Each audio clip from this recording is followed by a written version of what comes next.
Welcome to What's Your Story? I'm Charley Timmins, your host. Today, I bring you another authentic and genuine guest, someone who's going to share practical insights and ideas that you can put to work in your personal and professional life today. My guest today is Claire Brown Kohler. She is the founder and CEO of an organization called We Empower Leaders. Claire provides leaders with business coaching, leadership training, and HR consulting services. She brings her experience of running and selling a successful business to help her clients grow their businesses, increase revenues, and staff that business with talent to ensure growth. Claire, welcome to the show. Thanks, Thank Charley. you very, very much. Thanks for having me. I'm going to cut to the chase. Okay. That's a bold statement I just read. What is it that you do? So I work with business owners to help them grow their business. First, we create some goals and some plans. And then as their business grows, because the plans are working, the goals are being accomplished, they often need to hire staff. So I ended up getting into the HR world as well to help them find the best people, keep them. Employee engagement, as we know, is tough these days. Absolutely. And then as they get these people who are valuable, I help them with leadership training as well. So we grow, we hire, we grow the staff to take over as the company grows even further. How big a need is this out there? It's pretty significant. I actually didn't mean to get into the HR and leadership training role so much, but I am answering the need of my clients. So Tell us a little bit about your journey. Well, I started in a movie theater, literally. To my dad's consternation, I was selling popcorn, but I parlayed that into owning the movie theater. Oh, that's nice. So we owned, some of you may know TLA when it was a movie theater. And then Theater of the Living Arts. Theater of the Living Arts. And then we owned the Roxy, and then we owned TLA as a video store. And from there, we went on to having a website that sold videos and DVDs. Then we ran film festivals. We ran 29 film festivals. And as we saw films that weren't getting picked up, we created a film distribution line and then opened up a division in the UK. We had 7 video stores along the way, a division in the UK, and life was great until it wasn't. And then we all know what happened to video stores. So we closed them one by one. And I became unhappy in my job after years of loving my job. And I started to work with a coach who was a mindset specialist. And even though our business was tanking, she helped me envision a life beyond where we were. So I just started to create a life of abundance and freedom. And lo and behold, even though we were valued literally at 0 in 2012, the partner sold the business for millions in 2014. Wow. And I credit my mindset, my complete and utter focus on this happening because it was literally a miracle. I encounter lots of business coaches in my travels, and they all sound like they're all similar. So what is it about your practice that differentiates you from some of the others in the space? Well, first of all, having taken a business, literally we started in a dark projection booth, the 2 of us, and we grew to $16 million in revenue and 250 employees and multiple locations, some degree of acclaim, which was fun. And we learned a few things along the way. And I like to take that learning to help my clients avoid pitfalls that are inevitable as you grow a business. On top of that, now I have my own business, and in the last 3 or 4 years, I've learned a lot that I didn't have to know then as a sole proprietor. So I have to learn my own marketing. I have to learn my own bookkeeping methods. I have to learn my own processes. So I've learned how to run a business on a wide variety of levels. And I've done a lot of studying of mindset. I've spent money, I've spent time, I've worked with significant mentors who have helped me understand how the law of attraction really works. So I have the practical aspects of how to run a business and grow it, along with the mindset. That's so critical. When you hit those roadblocks, you have to know how to get past them. In preparation for our interview, you mentioned there were like 5 pieces to your process or your game plan that you bring to your clients. Could you share them with the audience? Sure. So first of all, have a goal. I'm always amazed when I meet people and I say, do you have a goal? And they say no. So we have to create a goal. Whether it's short-term, long-term, create a goal. Then you have to have a plan, because wishing and hoping and thinking and praying won't get you into his arms. And it also won't accomplish the goal. So we create a goal, a plan. Then you never get there alone. So we set up the structure for you to create that plan and goal being accomplished. Then it's important to have faith, and this is where the mindset really comes in the most important. You have to have faith that you're going to pursue, or you're going to be inclined to give up when it gets tough. And then the 5th thing is, don't give up. And that's where I come in. I come in at every step along the way, I like to think, and my clients have told me this.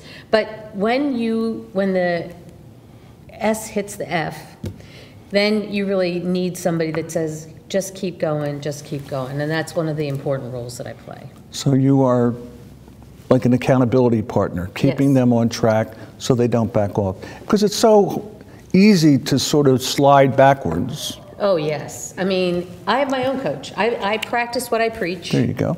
And I have my own coach who keeps me on target, because it's easy. It's so easy to work on your business and not in your business. It's critical to take that step back. Otherwise, you're running your business reactively, Correct. Not proactively.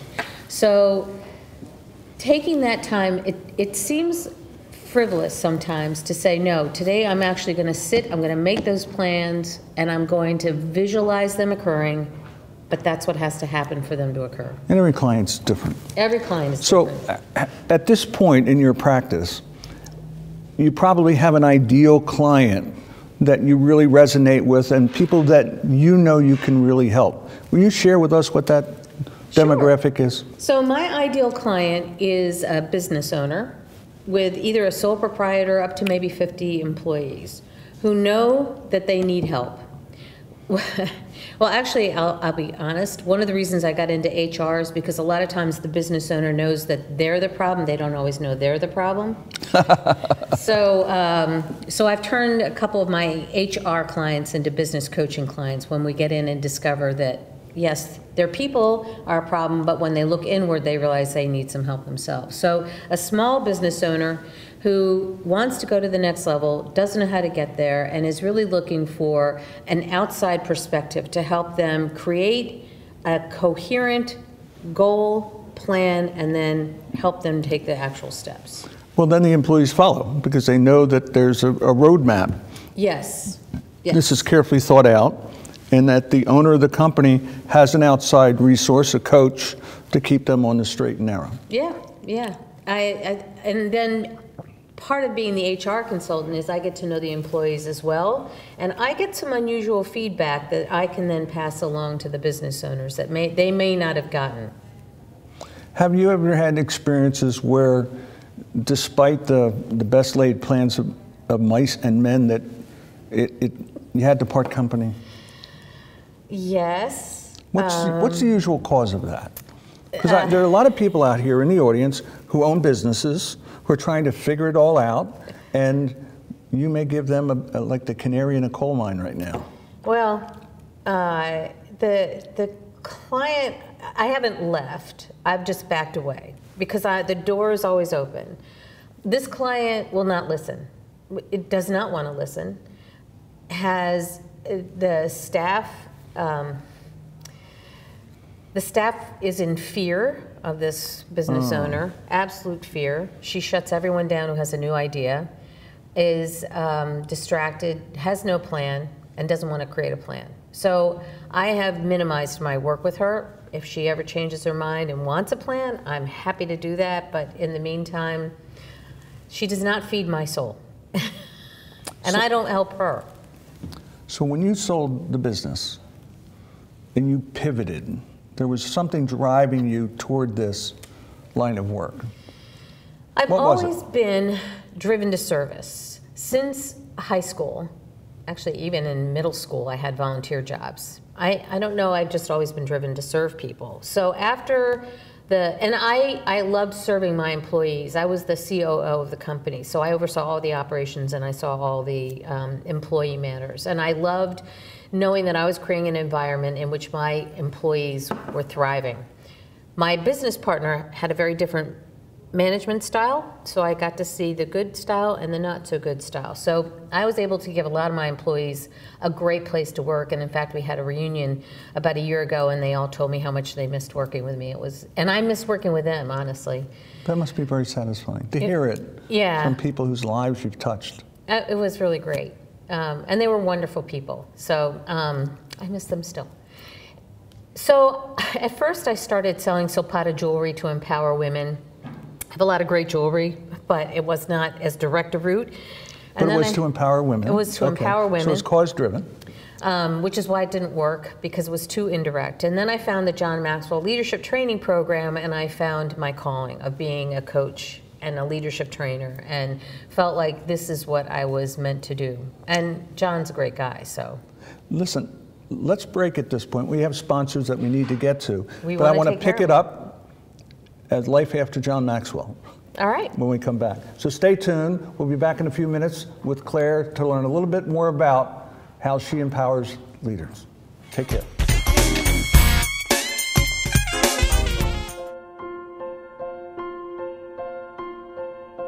Looking for a peaceful place to ride with no pressure? Here at Suffolk Stables, we offer many lesson horses of all shapes and sizes. Whether you are a beginner, or you are experienced, or just want to get back in the saddle, from ages 3 and up, we have horses of various levels for you to enjoy and train with. Come take a ride on our beginner-safe horses and learn the basics, or move your training along and learn to jump or polish your jumping skills on our seasoned jumping horses in our sand and stone dust outdoor jumper ring. After your lesson, take a walk to cool down on our racetrack, which is 5/8 of a mile long. If you're looking to take dressage, we have lessons in our outdoor full-size ring and offer experienced dressage coaches. Suffolk Stables has a large indoor arena for year-round riding, which also has wonderful dust-free footing. Are you looking to show? Here at Suffolk Stables, we offer a full show series for spring and fall. We offer 3 rings active at the same time with 3 separate judges. Dressage on the grass, hunters and jumpers, plus money classes in our beautiful outdoor jumping ring, plus English and Western classes, money classes, ranch riding, and classes for miniature horses in our indoor arena. We hold a year-end awards banquet every year to show our appreciation for all the hard work of the riders, trainers, and parents throughout the year. Suffolk Stables offers help through our non-profit for people looking for scholarships. We aid with the cost of lessons and showing throughout the year, and to groups that are just looking to experience horses. Visit us at www.suffolksafe.org or contact the number on your screen for more information. Suffolk Stables also offers our beautiful farm for venues such as weddings and other celebrations or events. Come join us for a lesson or an experience. Gift certificates are available and all forms of payment are accepted, to include Venmo and PayPal. We look forward to a visit from you soon. Visit our website at www.suffolkstables.com and enjoy the ride.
Leave our studio and within 48 hours have a permanent digital copy of your live segment to link to your social media, embed into your company website, or use in email marketing. Investing in your brand is so very important, and we can't wait to have you as a guest. Shelter dogs aren't broken. They've simply experienced more life. If they were human, we would call them wise. They would be the ones with tales to tell and stories to write, the ones dealt a bad hand who responded with courage. Do not pity a shelter dog. Adopt one.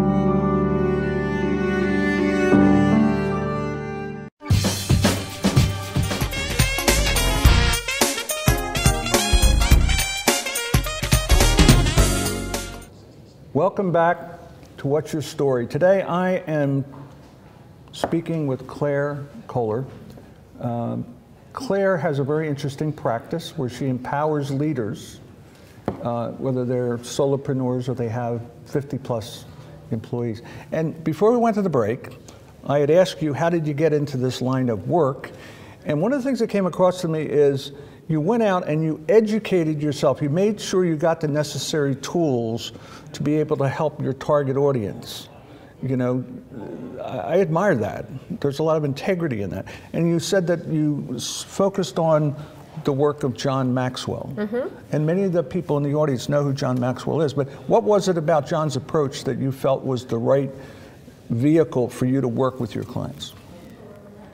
He has a great way of making things very understandable. So John's quotes go on and on.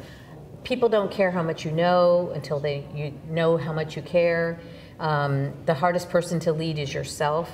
And he's got both the leadership and the personal development. So I've led masterminds on the 21 laws of leadership, and I've led masterminds on the 15 laws of personal development. I love that he handles both sides of it, and his training addressed both sides of it.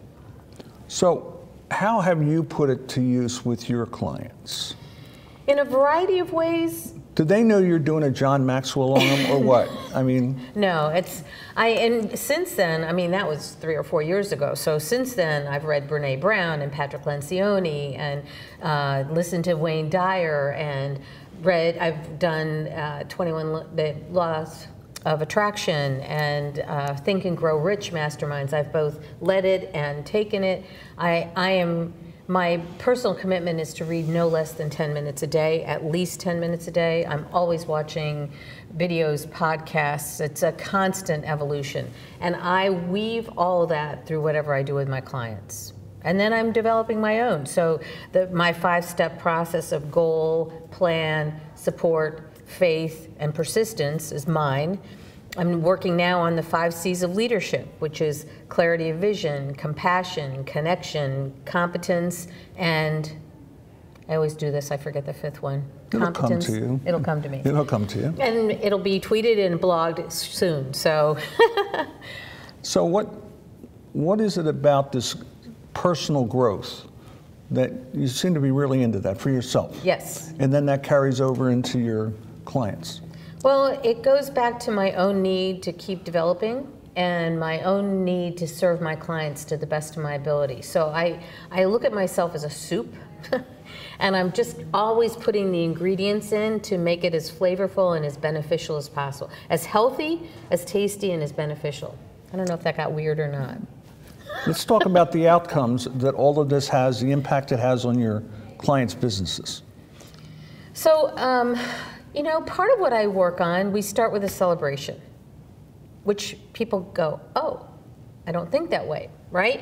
I made a decision a couple years ago. I realized I had never decided personally to practice joy.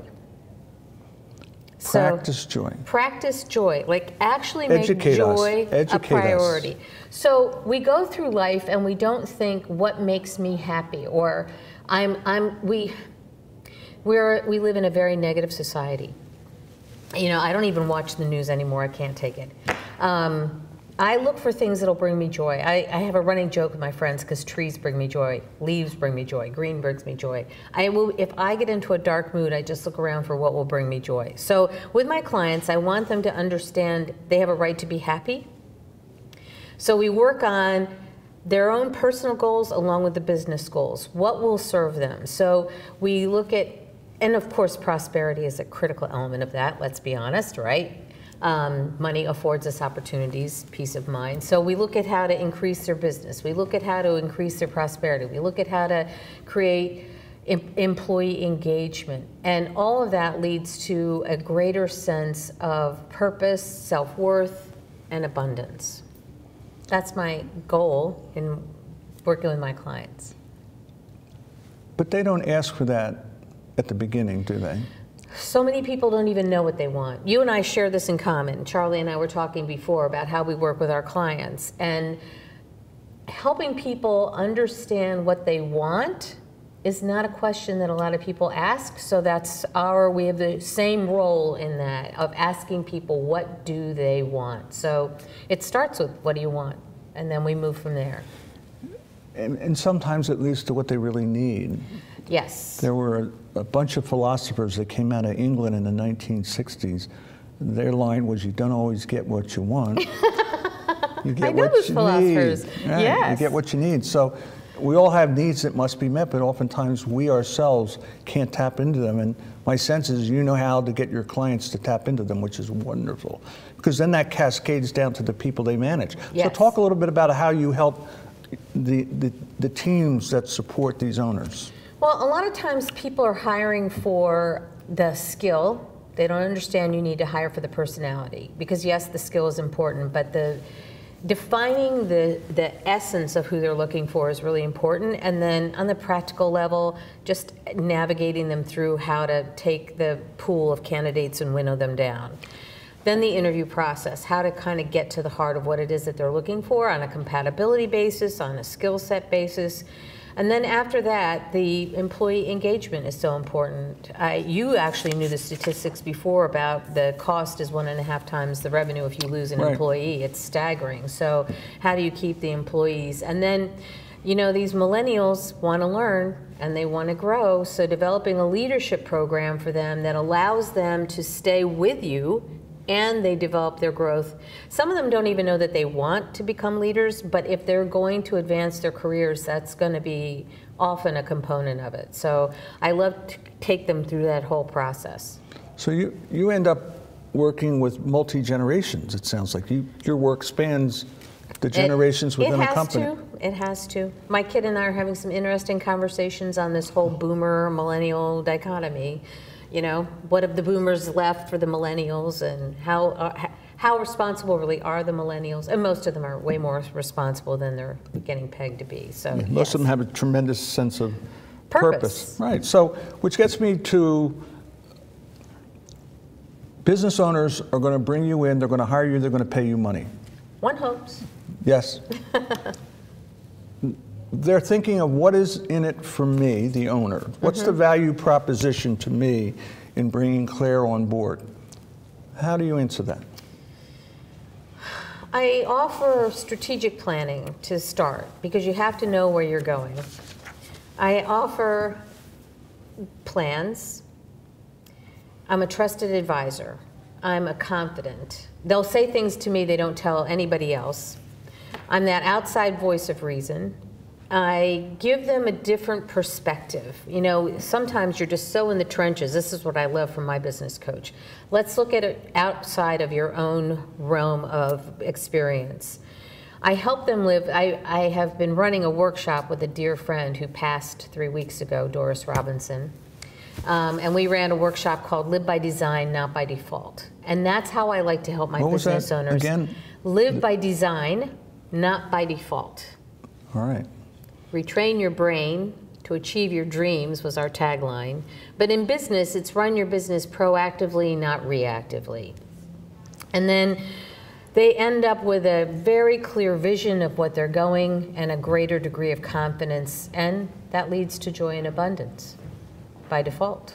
And satisfaction, and it's sort of a self-perpetuating process that you put in place. Yes, yes. So how would you describe, because it sounds to me like you wear a lot of different hats, so sort of summarize that for us. What are the different roles that you can play for that owner or that solopreneur? Well, first, taking a step back and looking at their business from an outsider's perspective and saying, where do you want to go? I have a worksheet that we work on. What are your goals? What are you, both personally and professionally, right, because they work so closely hand in hand. So we look at what their goals are, and then we create a plan. So I'm their cheerleader, I'm their coach, I'm their accountability partner, I'm the outside perspective. And sometimes, I would imagine, you don't know what those roles will be before you start. They will become known to you. Yes. And that's what a lot of people don't understand, is that you have a toolbox that you yes. bring. Yes. And you don't know what tools you're going to do. Exactly. But what I admire about you is you're out adding more tools to your toolkit. You're investing money in your own education and growth that therefore benefits your clients. I can't tell you how many coaches I've met, they stopped learning 20 years ago. No, I got my SHRM certification. So when I saw the need for the Human Resources, Society of Human Resource Management offers a certification that I had to study for. It was the first time I've studied for a 3-hour test in a long time. And I achieved the senior level certification back in January because I saw it as a need and I thought, I better know the rules, I better know the laws. So I got educated. This is a point in our show where we have to part company. But before we do, I want you to look into this camera, and I would like you to say anything you would like to the audience. You may have an offer for them. You may have further suggestions for them. There may be websites you'd like to direct them to. Time's yours, Claire. So, first of all, do have a goal. I encourage you all to, this is the best time of the year, right? What are your 2020 goals? Write them down. A goal not written down is a dream. I encourage all my clients to journal and write it down. I offer a free consultation. If you go to my LinkedIn page, Claire Brown Kohler, you'll see at the bottom, my phone number is there. I offer a free strategy session, and I promise value in that strategy session. I'm also a public speaker. I have 2 talks and I'm working on a 3rd. I have a talk called Listen for Better Relationships, because many of us don't know how to listen effectively. When I became a coach, I realized I better up my listening skills. Yeah. So, and John actually has a really good book on listening that I used. And then I have a talk called Live by Design, Not by Default, which takes the concepts of our all-day workshop and breaks it into a 30-minute, 25 to 30-minute talk that helps people really take a step back and look at their own critical thinking. And soon up on the docs will be my 5 C's of leadership. That will be a new talk that I'll be rolling out. And so I love speaking. What kind of audiences do you want to be introduced to? I am open to anybody that's interested in personal development or leadership. Those are my favorite clients, favorite audiences. So I run the gamut. Initially, I'm doing my first one for free to roll it out, so I'm just looking for experience. But I am service driven, so I am out to get the message about listening, about living by design, not by default, and how to become a better leader. So one final question before we go. If you could have dinner with anybody, living or dead, who do you want to have a one-on-one dinner with? He didn't warn me about this. Yeah, I want to catch you off guard here. Oh, boy. Well, since we've been talking about John probably would be, John Maxwell, one of my top. If she were alive, Eleanor Roosevelt.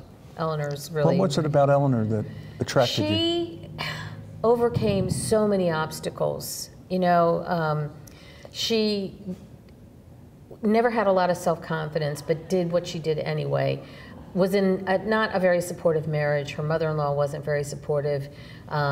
Just battled everything to get what she stood for. You know, 40-hour work week, child labor laws. What Eleanor did in her career, very much behind the scenes a lot of times, amazing. She flew with an African-American pilot during World War II, which was unheard of at the time. Just little things like that just blow me away. She requested that pilot? Yes. Okay. They said, we want to send you up. She did a lot of press, and she said, I want an African-American, and insisted on it. It was radical for the time. Was that before Tuskegee Airmen or after? It was during. All right. So, but she wanted to give them full credit. Yeah, she knew the kind of impact that she could have. Oh my gosh, she was so clear on that. So again, I want to thank you for coming on the show, Claire. Thank you, Charlie. It's been an honor. He's a great guy. I learned a lot. Thank you. Thanks. Again, another What's Your Story? And again, next week, we'll have a guest who is authentic and genuine, who's going to bring you insights and practical information that you can put to work into your personal and professional life immediately. I want to thank you for joining us. Until next time, be well.